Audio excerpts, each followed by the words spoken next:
Jamaah oh jamaah.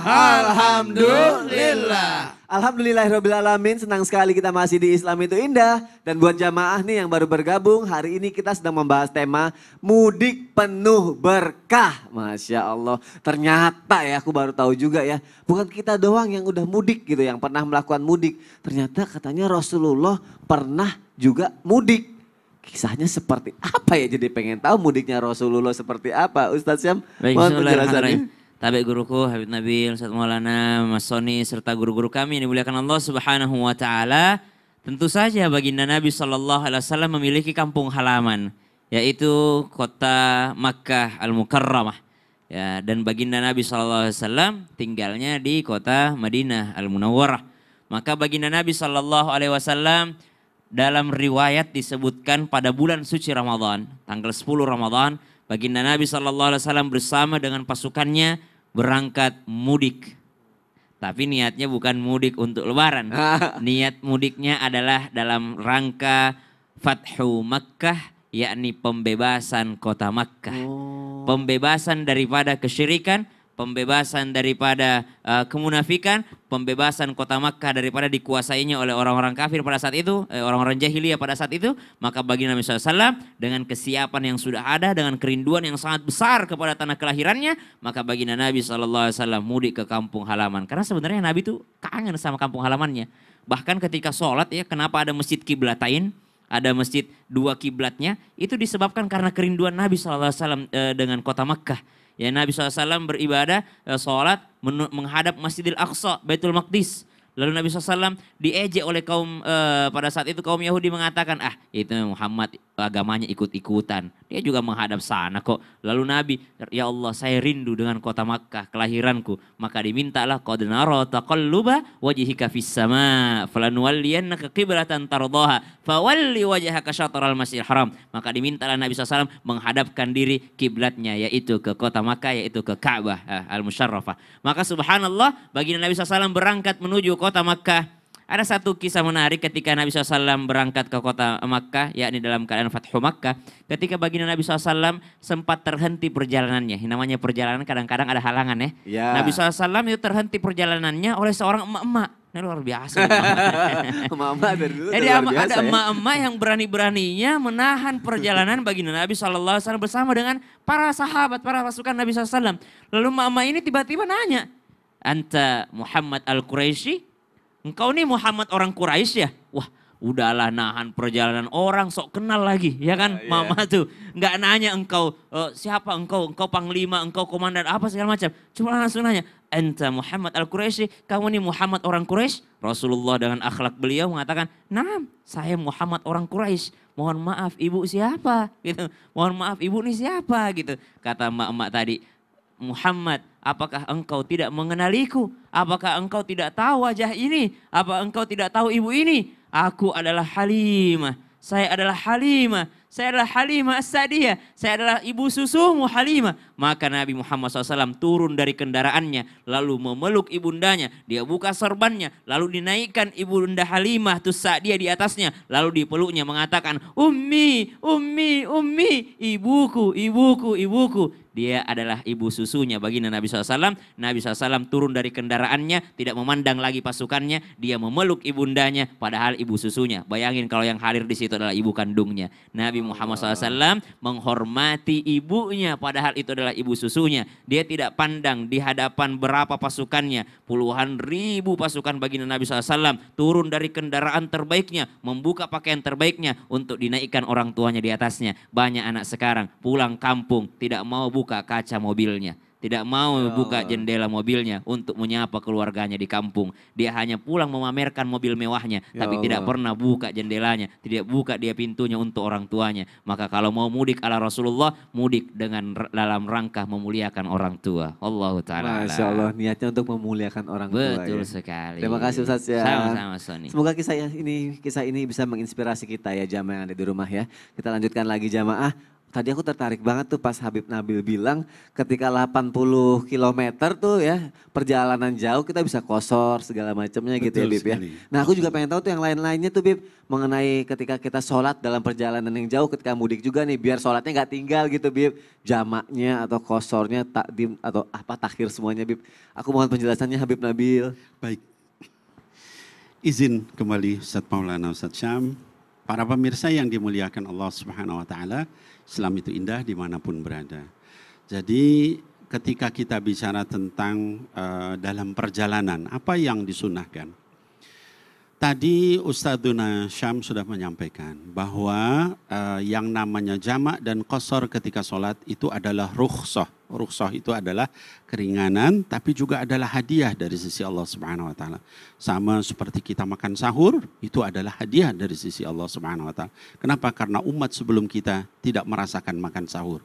Maka kata baginda Rasul SAW, tasahharu fa inna fis sahuri barakah. Sahurlah kalian semua karena sahur itu ada keberkahan di situ. Tasaharu wa in kana bi jur'atin minal ma'. Dalam hadis lain, sahurlah kalian walaupun cuma dengan seteguk air karena yang lain tidak merasakan itu. Nah, begitupun ketika kita dalam perjalanan itu disunahkan untuk jamak dan qasar ya. Dalam mazhab Syafi'i dikatakan kalau sudah melewati sekitar 83 km maka kita dibolehkan jamak dan qasar. Bagaimana jamak dan qasar itu? Pertama secara bahasa dulu ya. Di dalam bahasa lughatan jamak artinya adalah menggabungkan gitu ya. Jadi jamak itu artinya menggabungkan. Menggabungkan apa? Menggabungkan dua solat ke dalam satu waktu. Jamak itu ada dua di dalam fikih, yaitu ketika kita menggabungkan satu solat ya dan yang belakangan kita gabungkan, kita majukan. Namanya jamak takdim. Ya. Jadi jamak takdim misalnya zuhur dengan asar Mas Soni itu dikumpulkan di waktu zuhur. Nah itu berarti Mas Soni Masya Allah udah menguasai tentang fikih jamak. Masya Allah. Aduh hampir salah tadi. Itu namanya jamak takdim ya hadirinul hadirat yang dimuliakan Allah. Jadi zuhur asar di waktu zuhur itu disebut jamak takdim. Begitupun juga maghrib dan isya di waktu maghrib juga. Nah maka itu juga adalah disebut jamak takdim. Kalau subuh di waktu Habib, maaf Habib, pertanyaannya bikin aku deg-degan gitu Habib. Mohon maaf Mas Soni. Jadi kalau subuh Ustaz Maulana dijamaknya gimana? Nggak bisa dijamak. Hadirin wal hadirat, yang bisa dijamak itu adalah zuhur, asar, maghrib dengan isya. Subuhnya nggak bisa dijamak, nggak bisa dikosor. Wah saya mau subuh dikosor jadi satu rakaat, nggak sah salatnya. Ya. Nah jadi itu disebut jamak. Jadi menggabungkan dua sholat. Takdim artinya memajukan yang belakang. Gitu ya. Jadi zuhur asar di waktu zuhur. Maghrib isya di waktu maghrib. Nah kebalikannya kalau misalnya disebut jamak takhir. Namanya juga takhir. Takhir itu diakhirkan. Jadi kalau zuhur dengan asar kita lakukan di waktu asar. Maka itu disebut jamak takhir, dikumpulkan di waktu yang akhir gitu ya. Begitupun maghrib isya kita lakukan di waktu isya, itu disebut jamak takhir. Lalu qasar apa? Qasar artinya meringkas ya. Qasrun artinya adalah kecil, dikecilkan atau disingkatkan, dipersingkat. Nah, yang bisa dikosor itu hanya sholat yang jumlah rakaatnya 4 rakaat. Jadi sekali lagi, sholat yang bisa dikosor, diringkas adalah 4 rakaat. Dari 4 menjadi 2. Jadi kalau maghrib sama subuh bisa nggak dikosor? Nggak bisa. Mantap Mas Soni. Berarti ya 4 zuhur sama asar gitu. Betul. Ya. Kalau maghrib sama isya berarti nggak bisa ya? Isyanya yang bisa dikosor, maghribnya yang nggak bisa. Oh berarti kalau maghrib sama isya, isyanya 2, maghribnya 3 gitu ya Habib ya? Betul sekali, Masya mantap. Allah. Terima kasih Habib Nabil untuk Sama-sama Ustaz Soni. Aduh, Masya Allah. Tenang akhirnya dapat ilmu lagi pada pagi hari ini. Jamaah juga ya. Jadi mudiknya berkualitas, dapat pahalanya juga gitu kan. Apalagi buat anak-anak rantau nih. Yang udah gak sabar tahun ini, wah pengen mudik semuanya nih. Bagaimana nih kalau sekarang menurut Ustadz Maulana caranya lagi deh. Ya. Biar lebih berkah lagi, pahalanya lebih banyak lagi, tujuannya lebih baik lagi mudiknya. Ya, apa sih tujuannya mudik? Iya. Mau tahu fungsi Mau mudik? dong. Kenapa kita harus mudik? Ya, Baik. silakan Ustaz Bismillahirrahmanirrahim. Izin Habib Nabil dan Ustaz Sam. Ada 4 tradisi di Indonesia ketika Lebaran. Yang pertama, baju baru. Alhamdulillah. Nah, itu. Kemudian yang kedua adalah makan-makan. Iya, makan-makan. Kemudian yang ketiga ampau untuk bagi-bagi. Ya. Dan yang keempat adalah mudik. Dalam al-mudik ini sebenarnya kalau mau banyak pahalanya, mudiknya dia di baik, penuh berkah, ada pahalanya. Mudiklah untuk ajang silaturahmi.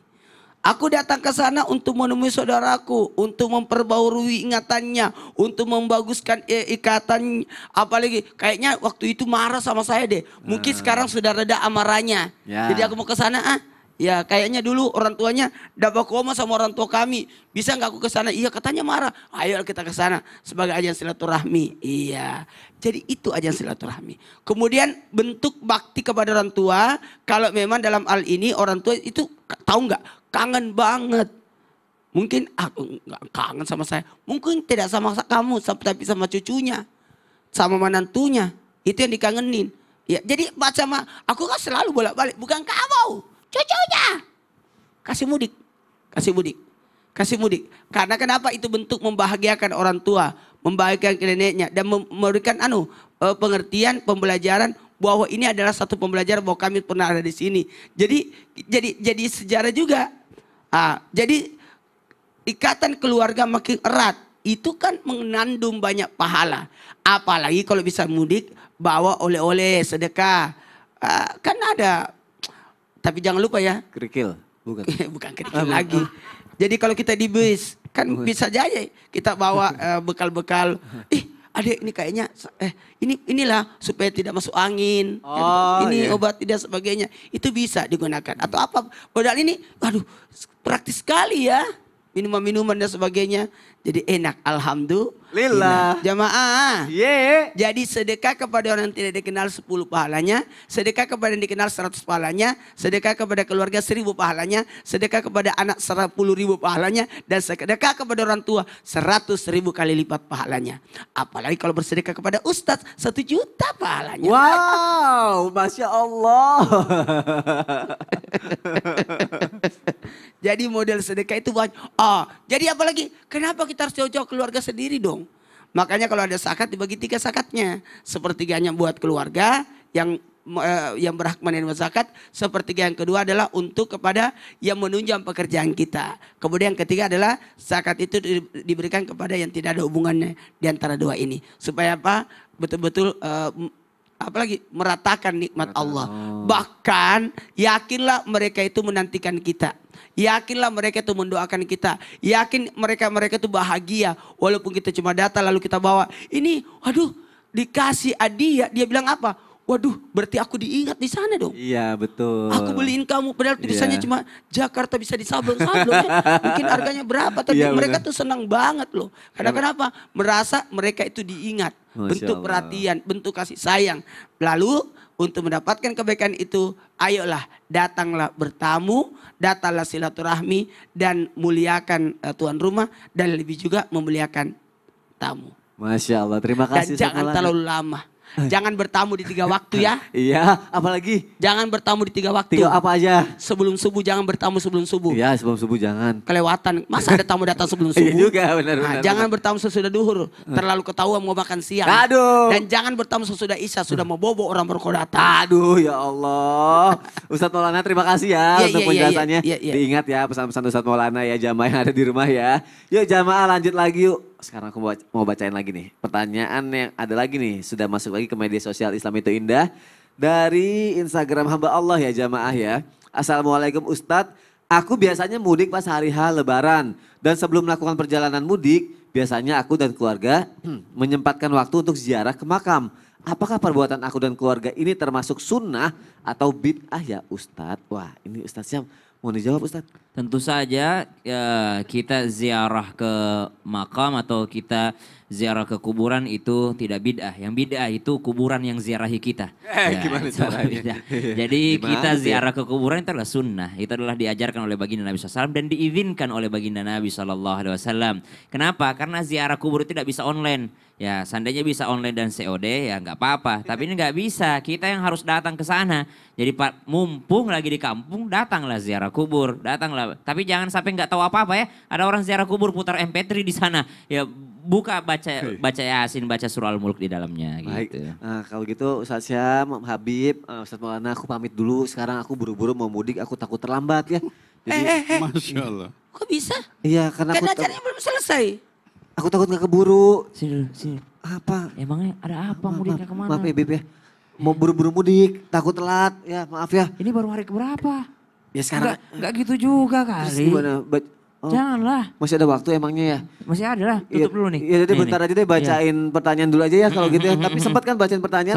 Sempat. Ya udah deh aku sempat ini aku bacain pertanyaannya ya. Habis itu aku baru mudik ya. Jamaah makanya jangan kemana-mana, tetap di Islam itu indah. Gak lama kok. Jamaah oh jamaah. Alhamdulillah. Mudiknya kemana sih? Aku ke